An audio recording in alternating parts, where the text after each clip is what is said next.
is spend the rest of these lectures giving an overview of principal objections to the messiahship of Jesus Yeshua based on the New Testament and then based on traditional Judaism. Now, I have over 600 pages of material in this, roughly, in volumes 4 and 5 of Answering Jewish Objections to Jesus. And if you want to get the full depth, just like for any of the subjects we covered, dive into the books, you get the information there. But we're going to tackle the principal, the most important ones, the largest ones, but we'll try to do it more concisely, and then you can dig more deeply in your further studies in Volume 4 and Volume 5.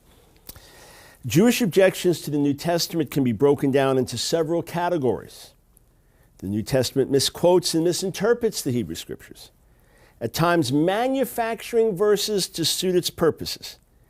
The genealogies of Jesus given by Matthew and Luke are hopelessly contradictory at best and entirely irrelevant anyway. The New Testament is filled with historical and factual errors, especially Stephen's speech. The teachings of Jesus are impossible, dangerous, and un-Jewish. And Jesus as a person was not so great either. The New Testament is even self-contradictory, if you want to put it bluntly. Only a fool would believe in the divine inspiration of the New Testament. So let's start with this accusation that the New Testament misquotes and misinterprets the Old Testament. At times it manufactures verses to suit its purposes. Here's the answer. No truth whatsoever to this claim. First, remember that the New Testament authors were Jews, with the probable exception of Luke, and they were sometimes writing to Jewish readers who knew their scriptures well. So to manufacture, misquote, or misinterpret verses from the Tanakh would be absolutely self-defeating. You see, they didn't just, in 30 seconds, just write down Gospel of Matthew, write down, this was the process, the project of years of work, and compilation, and meditation, and checking sources, and putting things together. So it's not just, hey, let's just trick everybody. Plus, they wanted people to study. They wanted people to dig. They wanted people to go further. So to manufacture a verse or to rip it completely out of context, it wouldn't take long for someone to figure out. So, yeah, well, we did figure it out. That's why we rejected it. Well, that's a little bit of a superficial approach for obvious reasons. The fact is, these authors spent much time meditating on the Tanakh, and you'd be amazed to see just how insightful their quotations and interpretations are, not to mention how much they're in keeping with the ancient Jewish methods of scriptural hermeneutics.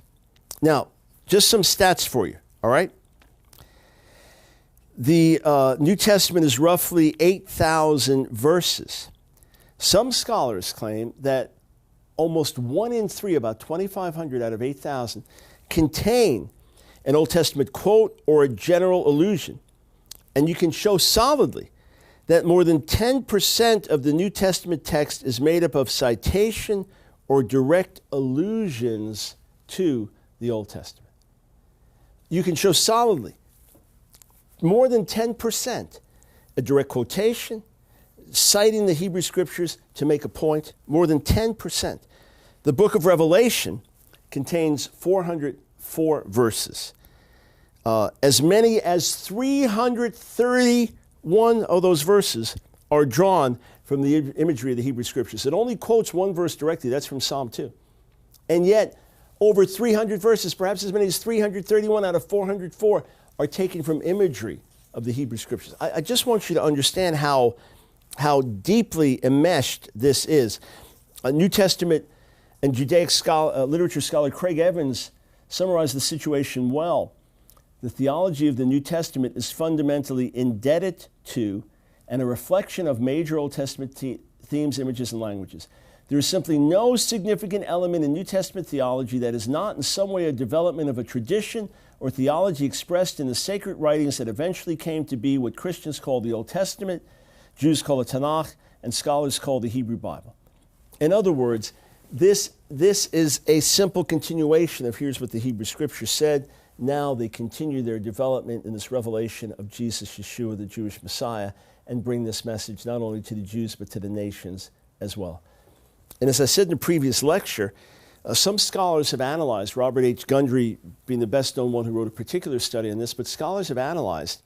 Let's see how Matthew cites and uses the Hebrew Scriptures. Now let's see how the Talmudic writings do, the principal rabbinic writings, Midrashic writings, others, Talmud in particular. And now let's see how the Jewish authors of the Dead Sea Scrolls quoted from the Hebrew Scriptures. And what they found was that the one who quoted in the best context and who seemed to have the best interpretive grasp of the meaning of the verses in context was Matthew, who was the least prone to just pull them out of context and out of meaning. Professor Joseph Fitzmyer, authority in the Dead Sea Scrolls and early Jewish literature, also a New Testament scholar, he said no less than the Qumran authors, Dead Sea Scroll authors, the New Testament writers considered their history to be guided by the hand of God, but for the New Testament authors, his words spoken through the prophets and writers of the Old Testament had already seen fulfillment in the new events and situations of the early Christian history. Due to the predominantly backward glance of the New Testament writers, which we have already noted, the number of such modernized texts in the New Testament is considerably greater. In other words, looking back and saying, oh, this happened to Israel, now it's fulfilled in the Messiah, it's finding many, many, many such references. Again, I get into great detail in this in Volume 4. Now here's what's fascinating. If you look through Talmudic tractates that make ample reference to the Hebrew Scriptures, some refer to the Hebrew Scriptures more than others, some quote Tanakh more than others. If you look at the ones that quote from Tanakh the most, you'll see that sometimes it's a literal quotation. This is what the verse meant in context. This is how it's being used by the rabbinic writers. Sometimes you'll find it's used homiletically, just a point or a play on words, or even mnemonically to help you remember certain things by a certain particular text. Sometimes it's completely wrenched out of its context and quoted in a way that it's an impossible meaning. It can't possibly mean that. These are all the different ways that verses are quoted. The New Testament uses several of those ways, but it never takes a verse in such a way that's impossible to the original context. Sometimes it's literal. Hey, this is what the prophet said. Look, it's how it's coming to pass. Sometimes it's homiletical. It's a play on words. Sometimes it's there to kind of beautify the text, to bring a poetic illusion. This would have been very much in keeping with Jewish interpretation at the time of Yeshua and in the centuries that followed. So in other words, read the New Testament as a Jewish book, and a lot of the so-called problems go away. And those things that are meant to be literal fulfillment, take as literal fulfillment. And those things that are meant to be midrashic or homiletic, take as midrashic and homiletic. I hope you're following me here. Orthodox Jewish journalist and author David Klinghoffer said this about Matthew and how Matthew quotes from the Hebrew Scriptures. He said, pointing out the imprecision of proof texts like these, one feels almost unsporting. It's too easy. Yet it is with these that the New Testament begins its first attempt at an narration of the life of the Christian Messiah. Whoever the first educated Jews were to have these prophetic verses cited to them, whether in Jesus' lifetime or later, they could have reacted only with puzzlement and disbelief, as the song says, is that all there is? Matthew, you gotta be kidding me. These are your proofs? This is your big book? This is the good news? We're supposed to believe in Jesus because you wrote this? Are you kidding me? Now here's something interesting. W.D. Davies collaborated with Dale C. Allison, two prominent New Testament scholars and scholars of early Jewish literature. They wrote together a 3-volume series, Dale Allison doing the bulk of the work ultimately, 3-volume series on Matthew in the International Critical Commentary. You want to talk about detailed, you want to assume that in reading it you understand Greek, you understand Latin, you understand Hebrew, you understand Aramaic, you understand German, you understand French. I mean, it's detailed, it's scholarly, it's expecting its readers to be academic. These men spent decades pouring through the text of Matthew, pouring through the commentaries, pouring through the related literature, pouring into the text in its original Greek, writing a commentary of several thousand pages on Matthew. Look at what they said. David Klinghoffer said, yeah, I mean, the way Matthew quotes things, yikes, it's shooting fish in a barrel. Of course that's wrong, not what it means, misinterpretation, misquote. I almost feel unsporting showing how wrong it is. Listen to what Davies and Allison said, having devoted decades to the intensive academic study of Matthew. Matthew was not above scattering items in his Greek text whose deeper meaning could only be appreciated by those with a knowledge of Hebrew. Indeed, it might even be that Matthew found authorial delight in hiding bonus points for those willing and able to look a little beneath the gospel's surface. Did you get that? Did you follow that?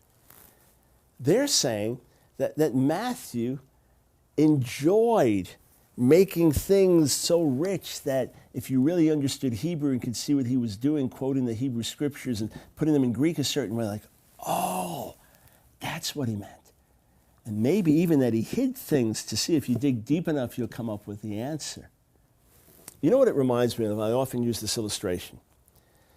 Let's say some student comes up to you, you're teaching physics, some student comes up to you and says, Professor, I've made a discovery that's going to change the face of science in this century. I've made perhaps the most revolutionary discovery of all time. And I'd like to share that with you. Professor says, oh, you have? Really? Great. Let's hear it. E equals mc squared. That's your brilliant discovery. Yeah. E equals mc squared. Now, someone who doesn't understand physics, the theory of relativity, the whole bit, would hear that and say, what? Oh, yeah, one of the greatest scientific discoveries in the history of mankind, something that's going to change the entire century and change the face of science and so on and so forth. E equals mc squared. Oh, yeah, right, sure. Brilliant. But in point of fact, it was brilliant. In point of fact, it was revolutionary. As simple as it is, for those who understand it, profound. Well, these authors are saying that what Matthew says, it may look simple, and you may think there's nothing to it, and you may do what David Klinghoffer does, says, Matthew, come on, you can do better than that. They said, no, dig deeper. It's more profound than that. Dig deeper, and you will discover. So let me give you an example of an alleged manufacturing of a verse by Matthew, okay? An alleged manufacturing of a verse. Matthew chapter 2. End of Matthew chapter 2 says something very, very interesting. Here we go. We'll start in verse 19. But when Herod died, behold, an angel of the Lord appeared in a dream to Joseph in Egypt, saying, Rise, take the child and his mother and go to the land of Israel. For those who sought the child's life were dead. And he rose and took the child and his mother and went to the land of Israel. But when he heard that Archelaus was reigning over Judah in place of his father Herod, he was afraid to go there, and being warned in a dream, he withdrew to the district of Galilee. And he went and lived in a city called Nazareth, that what was spoken by the prophets might be fulfilled. He shall be called a Nazarene. And there I've got in quotes in my Bible, he shall be called a Nazarene. That's what the prophet spoke. There's only one problem. There's no such prophecy. Prophets never said that. Matthew made it up. Okay. First, for what purpose? If he's trying to help Jewish followers of Jesus grow in their faith and be strengthened in the faith, and if he's trying to reach Jewish people in his community that don't believe in Yeshua, what's the purpose of manufacturing something that everybody knows was manufactured? Well, you see, a lot of people didn't have Bibles then, and a lot of people couldn't check. Yeah, but there are others who had the text basically memorized. Because things were passed on orally and there was so much study that was done, you don't manufacture a verse to here, I'm in a court of law, and I'm arguing for my client. And I say, if you will look in the statute of 1956, the court and the ruling of this versus this, they said, and I make the thing up. Well, someone's going to say, well, where is that? That's a great point you made, but where is it? And he didn't have to say anything. In other words, he just could have said he came to Nazareth. End of subject. Not everything has to be a prophecy. Not everything has to be foretold in advance. So just leave it. Don't make something up that doesn't exist. So the idea that he would make something up is so outlandish, so self-defeating, so illogical that we need to say, okay, what's he actually saying? Now, we're going to step back. And we're going to work our way through these early chapters of Matthew, all right? We see first, he presents this as the book of the genealogy of Yeshua the Messiah. the son of David, the son of Abraham, and he goes from there.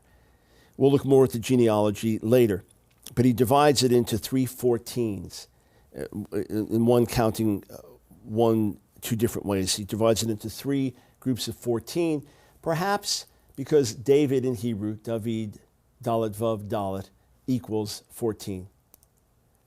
4 plus 6 plus 4 equals 14. So his name, perhaps symbolizing 14, son of David, Messiah.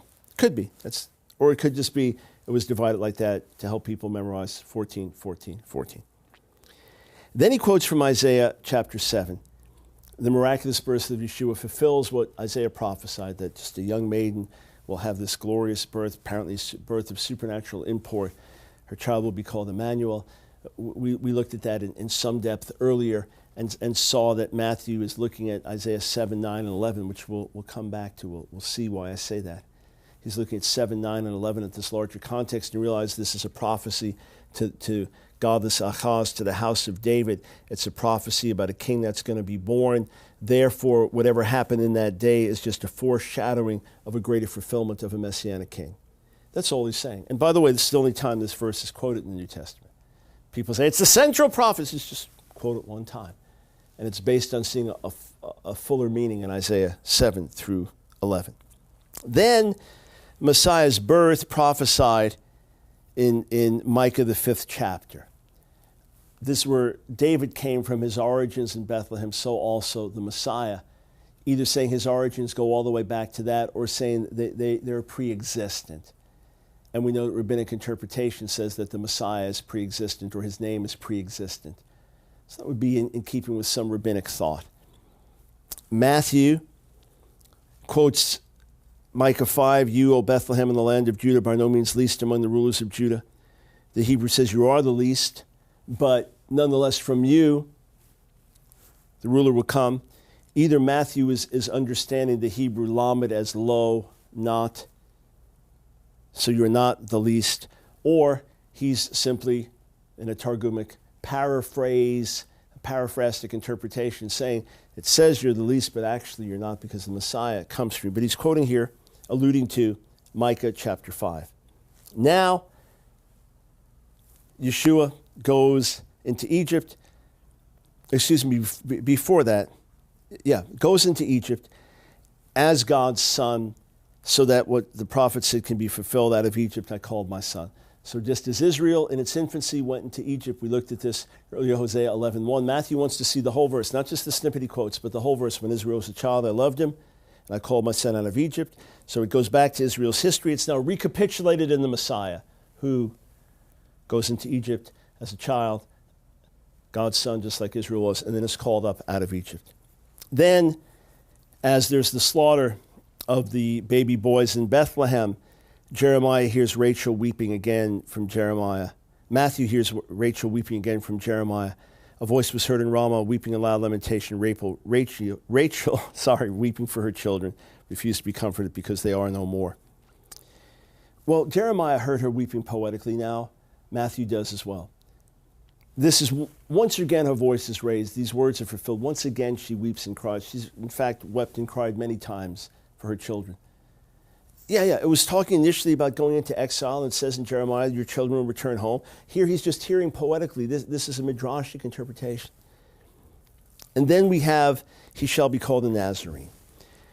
When we move on from here, we see that John the Immerser is the forerunner of the Lord. There is a new exodus. Isaiah 40, a new and greater exodus, the deliverance of the captives, the exiles. And Yeshua comes according to Matthew, the 4th chapter, his coming and shining light in these places in Galilee.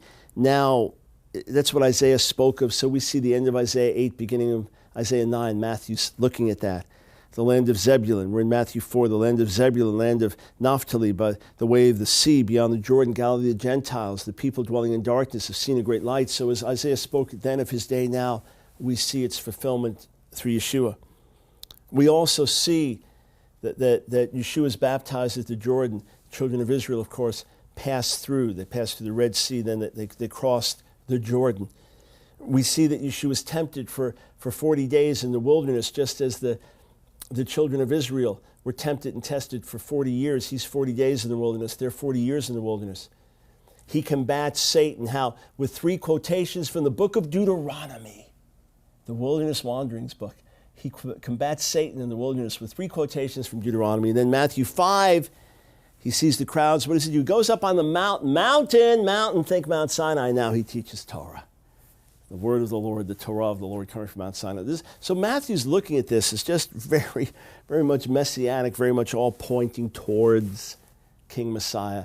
Messiah Yeshua recapitulates what Israel did and now brings it to its full meaning. So what do we do with Matthew 2:23? And he went and lived in a city called Nazareth, that was spoken, what was spoken by the prophets might be fulfilled. He shall be called a Nazarene. The first thing is Matthew uses a different term here than anywhere else. The way he puts it in Greek is different, and it's what was spoken by the prophets, plural. So this is not just a quote from one. This is what the prophets, plural, said. He shall be called a Nazarene. Nazarene, he lives in Nazareth. What's he talking about? Well, there's several things. First, Isaiah chapter 11, and there are many, many Jewish scholars believe this and hold to this is what was in Matthew's mind. And you'll see it's not just this one passage. Look at this. Isaiah 11:1. V'yatzah choter migeza yishai. A shoot will come forth from the stock of Jesse.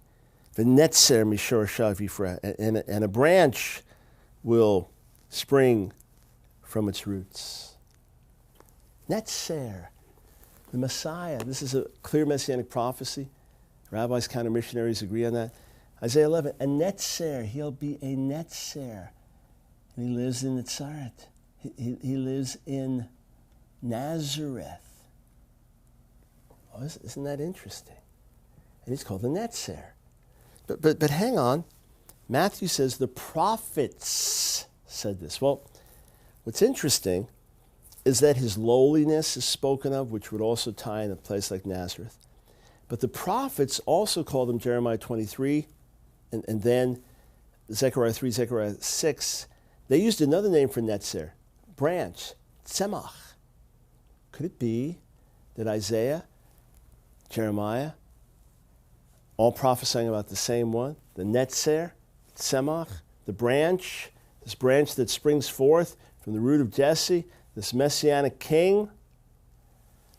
Could it be that Matthew is looking at these passages and it's prophesied that he's going to be called a netzer, he's going to be called a branch? So the prophets spoke this, and Isaiah in particular used the word netzer, which is then a play on words of the name Nazareth, Natzrat or Natseret. That would be one of those things that Davies and Allison were talking about, saying, see, Matthew's saying, dig a little deeper, and you'll understand what I'm talking about. And in fact, the prophets did call him the branch, which does speak of lowliness. And the prophets did refer to him, here Isaiah, as not just Tzemach, but Netzer. And here he lives in the city of Nazareth, and Matthew looks almost with a smile and a wink and says, that's what the prophets spoke. You see, if you're going to look at this as, well, scientific, see, it says this, and here, that's not how it's being used for the most part. This is understood as God's holy word, proclaiming these things often in mysteries. And now these mysteries are being opened up for us. That's why the psalmist prays in Psalm 119, Gal einai ve'abita niflaot mitortecha. Uncover my eyes, open my eyes, that I might behold wonders from your law. That rabbinic interpretation says that each verse of Torah is 70 different understandings and interpretations. We don't have to get into all that to believe that this word is very rich, and Matthew's unfolding it, having seen the Messiah, having watched his miracles, having seen him die, having seen him rise, having seen him ascend to heaven, and continue his miracles through him. Now he's looking back at the scriptures and says, look at this. This is amazing.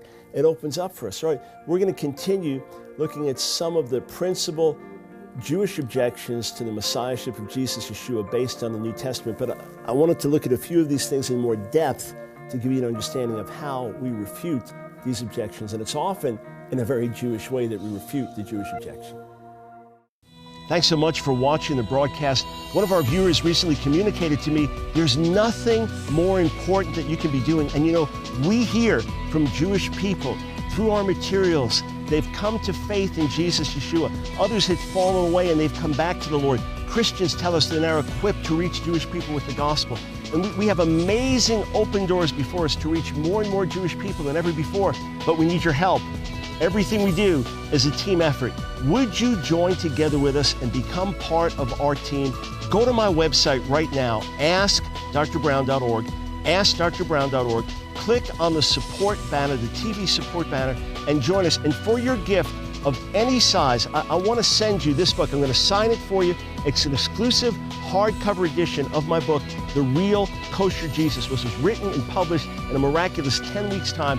I'll send it to you for your gift of any size. Go to askdrbrown.org, click on the TV support banner, become a monthly supporter, help us with a one-time gift, and friend, be assured that together we're making a difference in the salvation of Israel. Please visit our website or call and ask how you can receive access to our countless free resources. Learn exciting information on what is happening around the world and with our ministry today. When you visit our website, be sure to check out our bookstore for the latest videos, books, and more. You may want to join us during an upcoming radio broadcast. Please contact us today for more information. Please remember, this ministry depends on tax-deductible donations from viewers like you.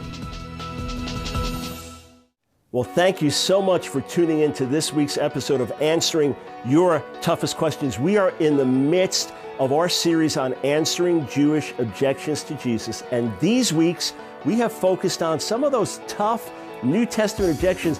Even followers of Jesus, committed followers of Jesus, read some of these texts and they wonder, boy, did the New Testament writers rightly understand what was being said by the Jewish writers of the Old Testament, of the Hebrew Scriptures? And I don't understand how some of these things work. Well, that's what we're unfolding every week right here during our series on answering Jewish objections to Jesus. So tune in to next week's episode as we continue answering New Testament objections to the faith. And we invite all of you, if you're Jewish watching this broadcast, write to us at askdrbrown.org. Let us help you grow in your faith. And all of you, be sure to tune in next week as we continue on answering your toughest questions.